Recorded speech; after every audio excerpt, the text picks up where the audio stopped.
사람들과 레위 사람들과 무릇 그 마음이 하나님께 감동을 받고 올라가서 예루살렘 여호와의 전을 건축하고자 하는 자가 다 일어나니 그 사면 사람들이 은그릇과 황금과 기타 물건과 짐승과 보물로 돕고 그 외에도 예물을 즐겨 들었더라. 고레스 왕이 또 여호와의 전 기명을 꺼내니 옛적에 느부갓네살이 예루살렘에서 옮겨다가 자기 신들의 당을 두었던 것이니라. 우리는 에스라서를 통해서 하나님께서 자기의 언약대로 이스라엘 백성들을 흩으시고 또 때가 되니까 모으셔서 고국으로 회복시키는 사건들을 지금 이제 다시 살펴갑니다. 우리가 하나님의 그 언약을 살펴보면 우리가 이미 이제 역대기 상하, 열왕기 상하에서 살폈지만 BC 609년 또는 이제 어떤 곳은 606년으로 이렇게 또 이제 주장하는 학자들도 있습니다. 이때 이스라엘이 1차적으로 이제 느부갓네살에서 이제 포로로 잡혀가기 시작합니다. 그때 이제 우리가 잘 아는 다니엘이 그때 잡혀갔던. 그 다음에 좀 더 이제 시간이 지나면 604년, 3년 계속 이제 잡혀가는데요. 609년에 6년에 잡혀가고, 그 다음에 2차로는 597년에 잡혀가죠. 597년에 잡혀가고, 3차 586년에 이제 3차로 멸망을 당하죠. 멸망을 당하면서 잡혀갑니다. 그리고 이제 언제요? BC 536년에 하나님께서 이스라엘 고레스 왕을 통해서 이제 고국으로 귀환하라고 이제 명령을 합니다. 이제 그러니까 우리가 성경을 보면 536년 성경을 보면 예레미야 선지자를 통해서 했던 것 650년경에 예레미야 선지자가 뭐라고요? 바벨론에 멸망을 당하고 포로가 된 데 뭐냐가요? 70년 연합이 차면 돌아가게 하겠다는 언약을 예언을 해 주시죠. 그러니까 이스라엘 백성들에게는 이 멸망이 완전히 저들어 있는 것이 아니라 새로운 희망을 품게 한 거예요.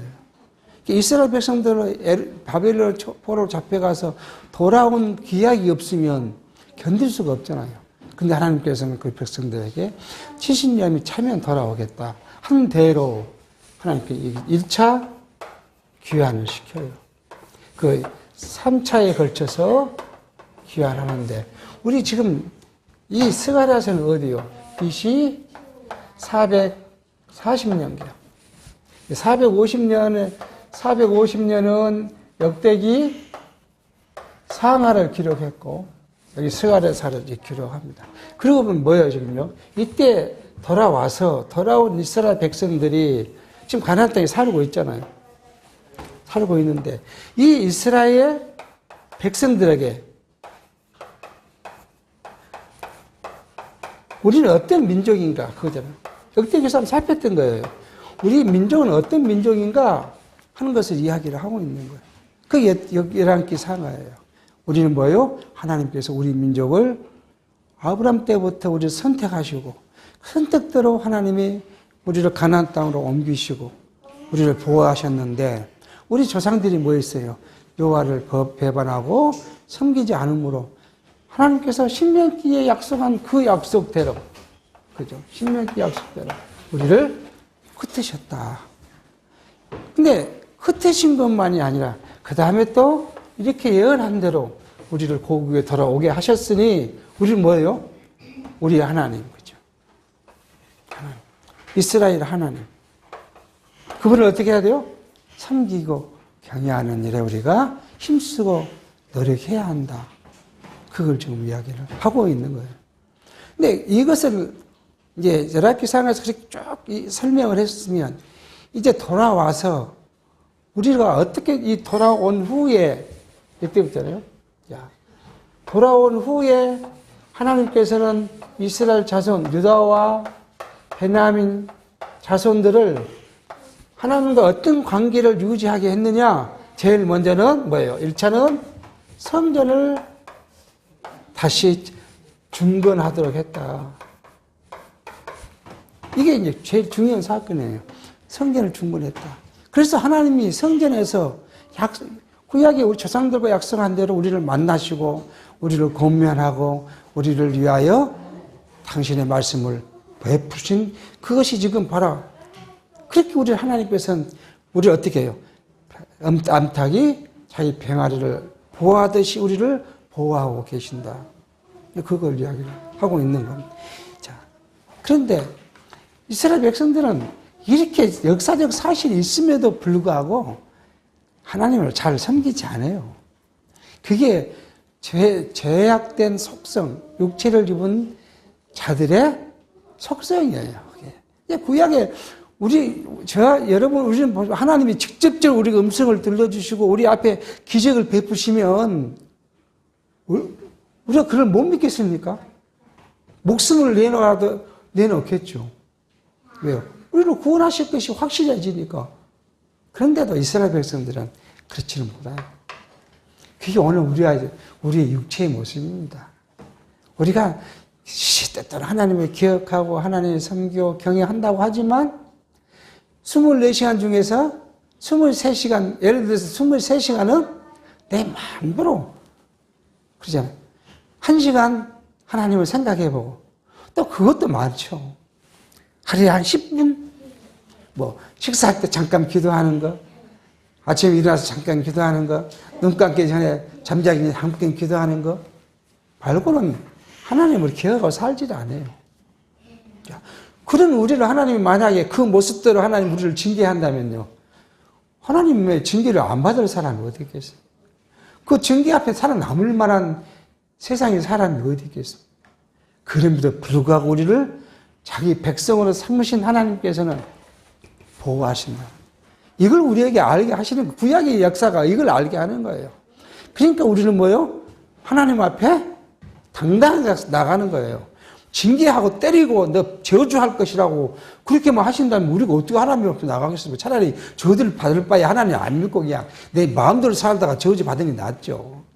그렇잖아요. 여러분 저주 받는다면 우리 행위대로 저주하신다면 굳이 우리 하나님 믿고 저주를 받을 이유가 어디 있어요?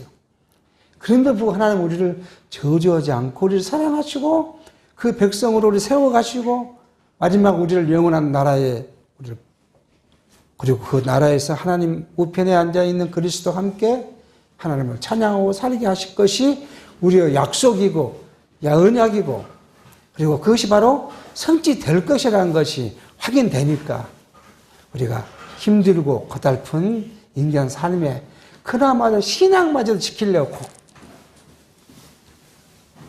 아마 우리가 살아가면서 신앙을 안 지켰으면 누릴 수 있는 유체적인 것이 많았을 거예요.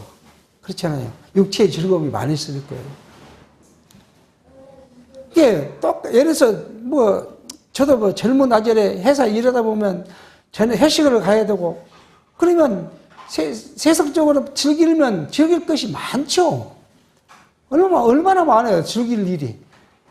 내 돈 든 거 아니고 회사 돈으로 먹고 마시고 다니는데. 근데 즐겁지가 않는 이유가 있어요. 그리고 또 그걸 안 하면 뭐예요? 직장 상사가 또 동료가 또 안 한다고 또 갈고요. 그게 만약에 이런 것을 그냥 똑같이 살아버리면 우리가 즐겁고 육체적으로 누릴 것이 많은데 그나마 신앙을 붙잡겠다고 힘들고 역경 가운데서 또 그걸 붙잡아요. 그러면 더 힘드는 거죠. 더 힘들어져. 누릴 것이 적어지고 기쁨이 육체적으로 기쁨이 적어지고 그게 우리 육체의 삶이에요. 신앙의 삶이에요.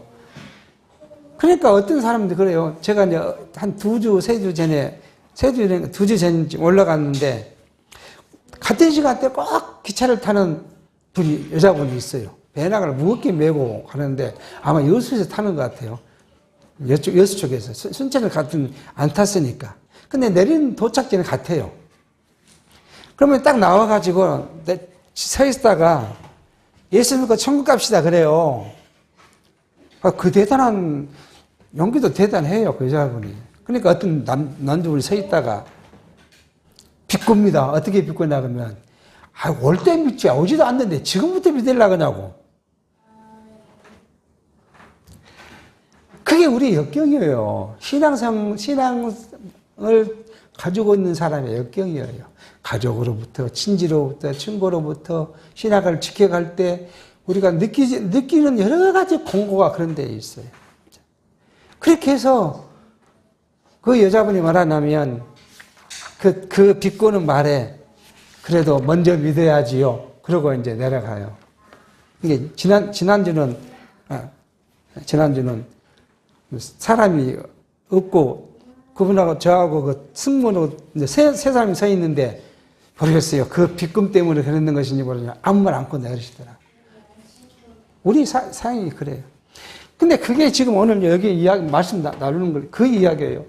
이렇게 해서 회복을 했는데 성전을 지으려고 그래요. 근데 성전을 못 지게 얼마나 많은 방해와 위협과 시를 당하는지 그 기초대를 놓고는 10몇 년 동안 성전을 손을 대지를 못해요. 그러니까 사단은 우리가 그냥 서 가는 것을 그냥 원치를 안 해요. 사단은. 여러분과 제가 신앙 안에 서 가는 것을요, 사단은 절대 원치 안 해요. 그래서 뭐 해야 돼요? 자꾸 우리를 괴롭혀요. 우리를 괴롭히는 것이 꼭 뭐 육체로만 괴롭히는 것이 뭐 병, 질병 이런 것만이 아니라 무엇으로도 괴롭혀요? 우리 마음을 흔들어 가지고요, 심란하게 만들기도 해요. 그러니까 우리가 마음이 평안하고 안정돼야 감사도 나오고 찬송도 나오고 기쁨이 생기는데, 신령한 기쁨이 생기는데 이걸 자꾸 흔들어요. 흔들어서 기쁨을 상실하게 만들고 많이 우울하게 만들고, 이게 사단이 우리를 그냥 두지 않는 거예요. 근데 우리를 이렇게 그만두지 않는 것이라 누구도요? 그리스도도 그냥 두지 않았어요. 예수님도. 예수님도 사단이 와서 가만 안 두고 막 하는 그 사단이 우리를 가만두겠습니까? 우리가 하나님을 사랑하고 그리스도를 전폭적으로 믿는 그 믿음을 사단이 그냥 보고 있겠습니까? 그렇지 않아요. 그래서 우리가 신앙을 갖는다는 그 자체가, 신앙생활을 하고 한다는 그 자체가 시련이고 고난이고 핍박이에요. 왜요? 옆에 우리 사람은 안 해도 누가요? 사단이 우리를 계속 괴롭힙니다. 이걸 그럼에도 불구하고 하나님 뭐요? 그 백성을 사랑해서 결국은 뭐하게 해요? 성전을 중건하게 해요. 그래서 그 중건하고 나서 백성들이 하나님 앞에 나와서 찬송하고, 하나님 우리를 버렸다가 다시 회복시켰는데, 그나마 이걸 하려니까 또 다른 사람들 우리를 괴롭혔는데 끝내 우리가 하나님의 성전을 중건했다.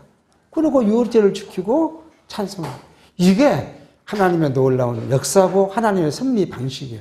오늘 저와 여러분을 하나님께서는 그냥 예수 믿었으니까 모든 면에 형통하고 모든 면에 즐겁고 그러면 오직 좋겠는데, 하나님의 방식은 그래 안 해요. 왜요? 우리의 미래를 모르게 하기 위해서. 미래를 모르면 누구를 의지하게 돼요? 하나님만을. 그게 구약이 우리에게 준 교훈이에요. 그 미래를 모르게 한 이스라엘 백성들을 그나마 뭘로요? 약속을 통해서 희망을 갖게 하고 그 희망 가운데 살아가도록, 그래서 그 믿음을 지키게 하는 것이 하나님의 섭리 방식인 것을 우리로 알게 합니다.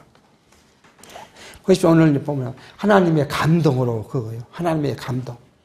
이스라엘 백성들이 가는 것도, 올라가는 것도 하나님의 감동을 받은 자들만 가요. 먼저는 누구를 감동케 했어요? 고레스를 감동케 했어요. 그래서 고레스가 이스라엘 백성들을 올라가라고 조서와 명령만 한 것이 아니라 조서를 내렸어요. 왜요? 120도 온 세상에 퍼져 있는 유다 베냐민 지파를 올라가려면 그 말만 하면 그쪽에 이게 우리 같으면 도지사가 그 말을 듣고 나는 못 들었어 그러면 안 되잖아요. 그러니까 조서를 보내요. 문서를. 그부터 도지사는 그 문서를 받았으니까요. 순제시장한테 보내요. 순제시장도 누구한테요? 동장한테 보내요. 동장은요, 뭐 요즘 그 하에 요즘 행정기관에 있는 사람들한테 보내서 주변에 있는 유다와 베냐민 지파 사람들, 자, 고국에 올라가서 성전을 건축하고자 하는 마음이 있는 사람은 다 올라가라. 그리고 그냥 올라가지 말고 너희들이 있는 것 금붙이, 은붙이, 소와 나 다 줘라. 이렇게 고레스를 마음을 감동시켜. 그 다음에 누구예요? 이스라엘. 유다와 베냐민 지파 사람들을 꾸요. 그래서 그 많이 흩어져 있는 사람들 다 올라간 것이 아니에요. 4만 9천 명 정도 올라가. 뒤에 나옵니다. 누가요? 4만 9천 명, 000명 정도가 올라가게 돼요. 이게 하나님은 하나님의 일을 인간의 힘으로 한 것이 아니라 누구요? 자기의 뜻대로 해요. 누구를 시켰어요? 사람을 감동시켰어요.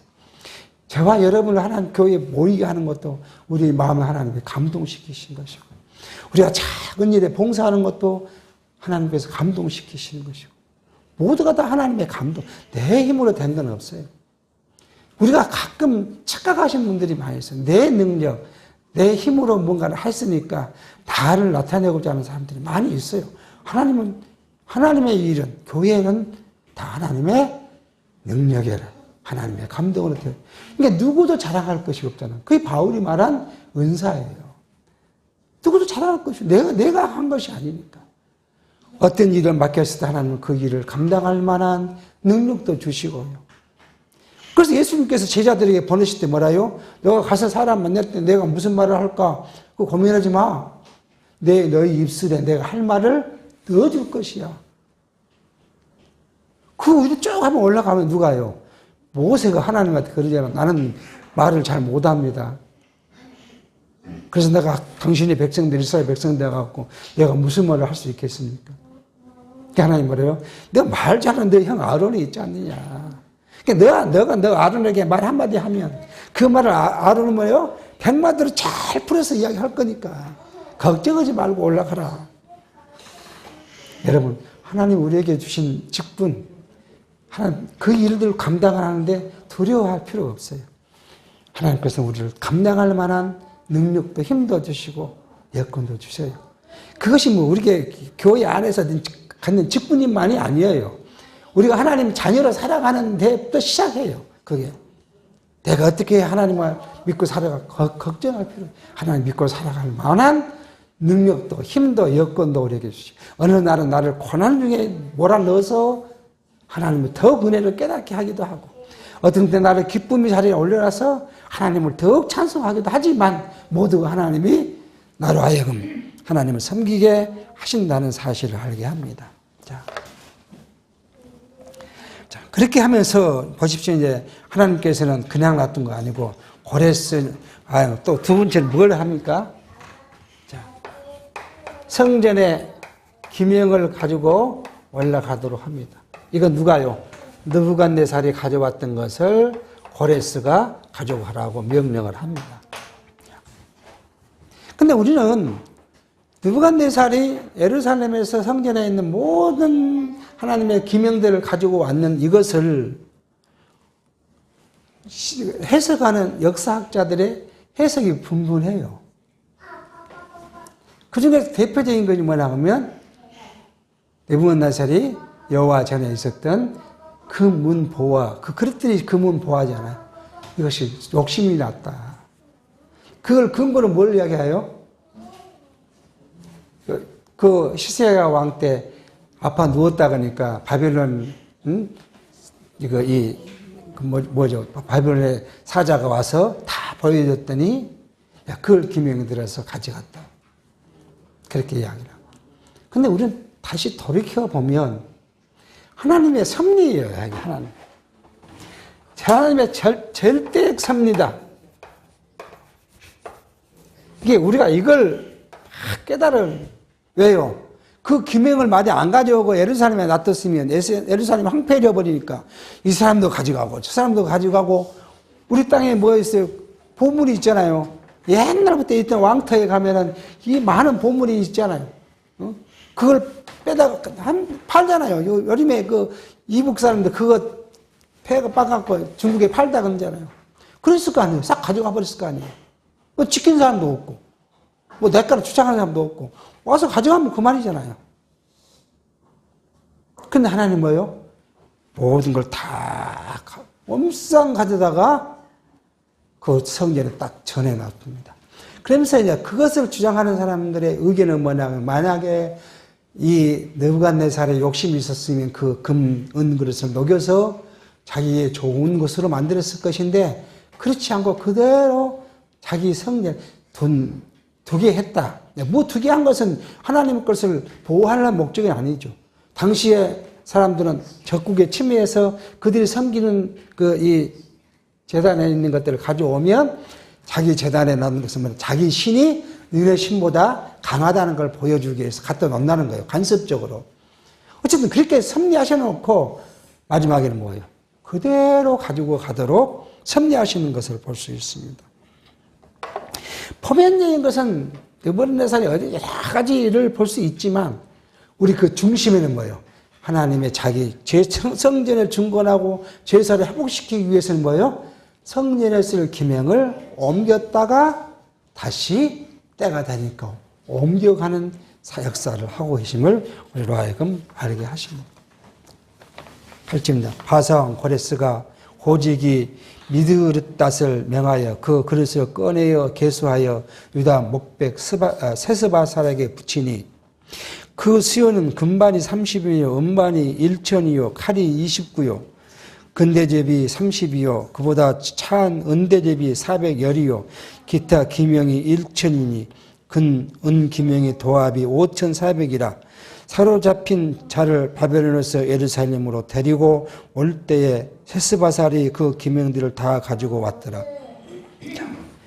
그것을 이제 고레스가 이제 창고직이죠. 우리 같으면 재무장관이에요. 지금 우리나라로 한다면 경제기원장관, 재무장관에게 명해서 그 그릇을 다 내서 계수하라고 했더니, 그것이 몇 개냐?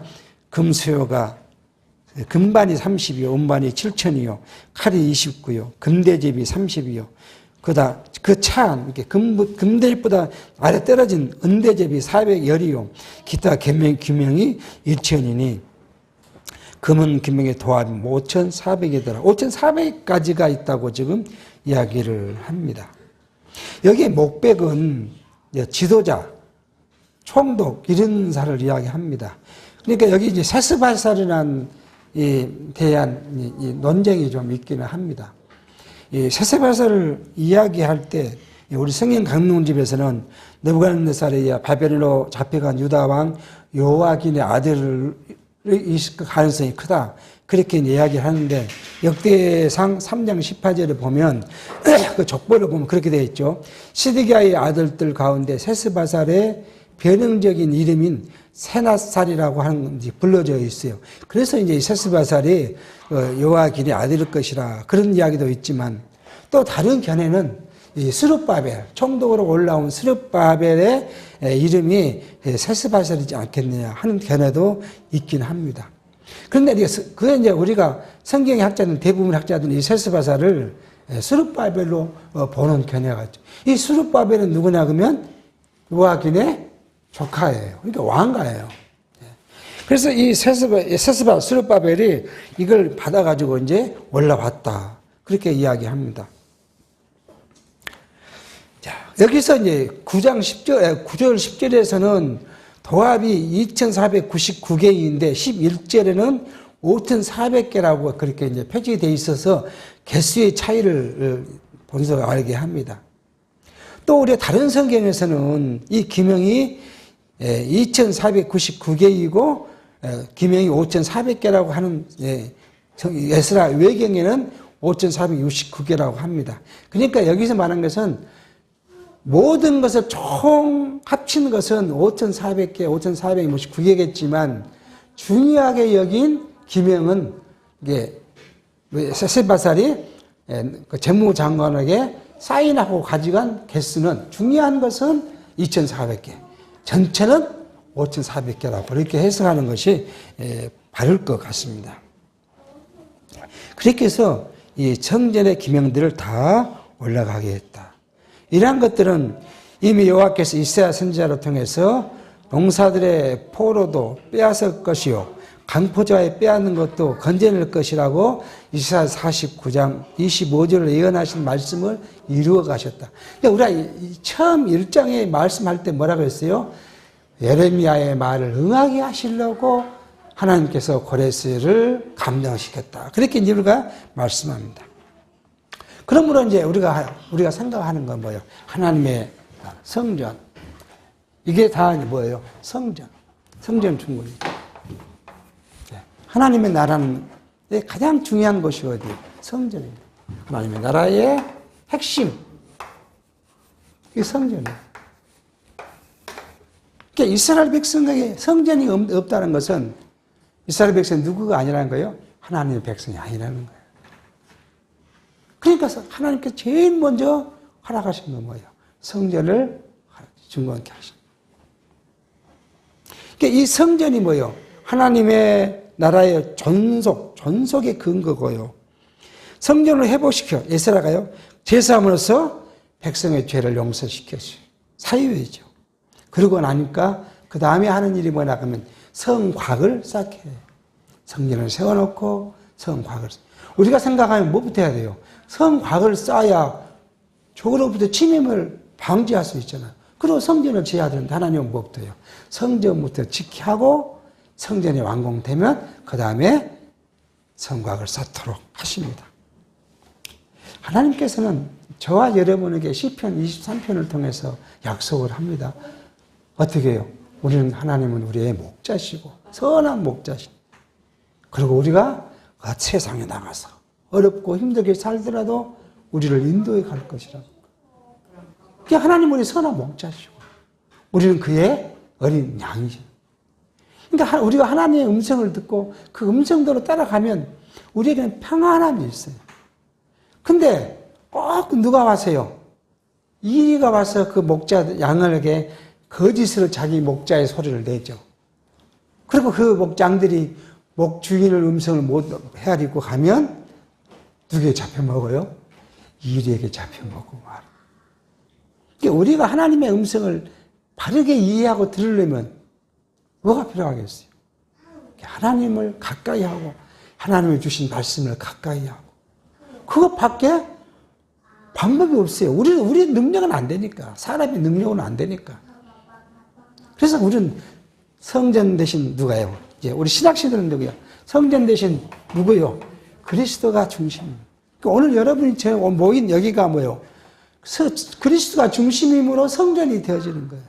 건물이 성전이 아니라 우리의 모임이 거룩한 모임으로서 그리스도가 중심된 성전을 우리가 지어져가는. 그래서 바울이 너희가 성전으로 지어져감을 알지 못하느냐 그렇게 말씀해요. 그러니까 우리가 이제 성전을 입음을 받았어요. 우리의 영육이 하나님의 신령한 성전이 입음을 받았으므로 우리가 뭘로 기뻐해야 돼요? 그리스도로 성전 안에 있으면 그리스도로 기뻐해야 돼요. 이게 신앙의 삶이에요. 육체는 고달파요. 고달프지 않는 사람이 어디 있겠습니까? 다 정도의 차이예요. 고달픔의 그 종류의 차이고 정도의 차이지 다 고달파요. 지난 시간도 말씀드렸지만요. 지금 현재 우리나라 제일 권력이 센 사람이 대통령이 있잖아요. 괴롭지 않겠습니까? 그분도 온갖 괴롭이 있을 거예요. 괴롭의 정도가 그분과 우리는 괴롭이 다르죠. 차원이 다를 뿐이지 다 괴롭고 힘들어요. 근데 우리는 누구 앞에 가면 그리스도 앞에 가면 그게 예수님이 그 아니에요. 너희가 내 앞에 와라. 내가 와라. 그러면 너희 무거운 짐은 내가 대신 질 것이고 너희는 내 쉽고 가벼운 짐, 기쁘고 즐겁고 찬송하는 짐을 내가 지고 가서 그렇게 살아라. 너희 무거운 짐이 뭐예요? 우리의 육체의 모든 것들이에요. 그걸 누구에 맡기고요? 그리스도에게 맡기고 그리스도의 가벼운 짐으로 우리가 살아가. 이게 신앙생활에 그러므로 우리 기쁨이 있는 거예요. 이걸 지금 이야기합니다. 선한 목자 되신 그리스도께서 우리를 그렇게 인도해 가실 것이라는. 이스라엘 백성들이 범죄하면 꼭 어디로 가야 돼요? 성전으로 가야 돼요. 우리가 어디로 나가야 돼요? 그리스도께 나가. 그리스도 안에서 뭐가요? 사유하시니. 그러므로 기쁨이 있는 거죠. 이걸 지금 성경 우리를 통해서. 그러므로 예수께서는 우리에게 하신 말씀, 약속하신 말씀이 있어요. 내가 의인을 부르러 온 것이 아니라 죄인을 부르러 합니다. 너 의롭다는 바리새인과 세인과 제사장들, 너 의롭지 않냐? 너 나와 아무 상관이 없어. 저 세리들 봐라. 내가 죄인입니다 하고 저 세리들이 나하고 관계 있는 사람들. 현대 교회도 그런 사람들 많아요. 자기는 의롭다고 이야기하는 분들이 많습니다. 나는 하나님께 충성합니다. 하나님께 뭐 봉사하는데 누구보다 열심히 합니다. 영보다 누구보다 많이 합니다. 철학교도도 합니다. 새벽교도도 합니다. 그러면서 자기가 하는 일을 자랑하는 사람들 현대교회에 많습니다. 우리는 그 사람들에 비하면 아무것도 아니에요. 아무것도. 제가 늘 그런 생각을 합니다. 만약에 내가 일반 교회에서 계속 신앙생활을 했으면 얼마나 힘들었을까. 새벽기도, 장로니까 새벽기도 가야 되잖아요. 죽겠는데 칼부 가야죠. 또 철학기도 한다고 오라면 가야 되잖아요. 분기표 한다고 하면 뭐 1년에 몇 번씩 불러대면 또 가야 되고. 얼마나 괴롭고 힘들었을까. 근데 우리는 누구 하나 있으니까요? 그리스도 하나 있으니까. 우리는 그것이 다 필요 없어요. 그것이. 그거 한다고 우리가 의로워진 것도 아니고요. 그거 한다고 하나님의 은혜를 더 크게 받는 것도 아니에요. 우리가 그리스도 안에서 죄인됨을 알고 있음으로 우리가 기쁨이고 하나님의 사유의 은혜를 통해서 감사할 수 있는 것이 바로 우리에게 주신 겁니다. 자, 그러고 나니까 이제 에스라를 통해서 바벨론에서 온 사람들의 이야기를 합니다. 한번 보겠습니다. 2장 1절. 옛적에 바벨론 왕 느부갓네살에게 사로잡혀 바벨론으로 갔던 자의 자손 중에서 노임을 받고 예루살렘과 유다 도로 돌아와 각기 본성에 이른 자 곧 스룹바벨과 예수아와 느헤미야와 스라야와 느엘리야와 모드리게와 빌산과 미세발과 비그웨와 느홈과 바하나 등과 함께 나온 이스라엘 백성의 명수가 이러하니라. 그러면서 그때 올라온 사람들, 이제 스룹바벨과 함께 올라온 사람들을 이야기합니다. 그러니까 지금 이스라엘 백성들은 우리가 보면은 이렇게 되는 것이죠. 예루살렘 여기만 온 것이 아니라 그 외 모든 유다, 이걸 유다 도라 그러잖아요. 다. 뭐예요? 우리 전라남도와 같이. 120 바벨론 도 중에서 유다 도로 왔어요. 그러니까 유다도 왔으니까 어디로 가요? 각기 자기 본성은 뭐예요? 하나님께서 여호수아를 통해서 이스라엘 백성들 땅을 분배했잖아요. 그 분배된 자기 그곳. 베냐민은 베냐민 지파의 그곳. 유다는 유다 지파의 그곳. 그 다음 그 전에 아수르에게 흩어졌던 북이스라엘 중에서도 돌아온 자들은 북이스라엘 자기 도에 가서 살아야 되잖아요. 그 도에 가서 살았다. 그것이 말씀을 합니다. 그러니까 단순히 예루살렘뿐만 아니라 하나님께서 약속했던 가나안 땅을 약속했던 모든 유다 그 도에 올라와서 살게 됐다. 이걸 지금 이야기를 합니다.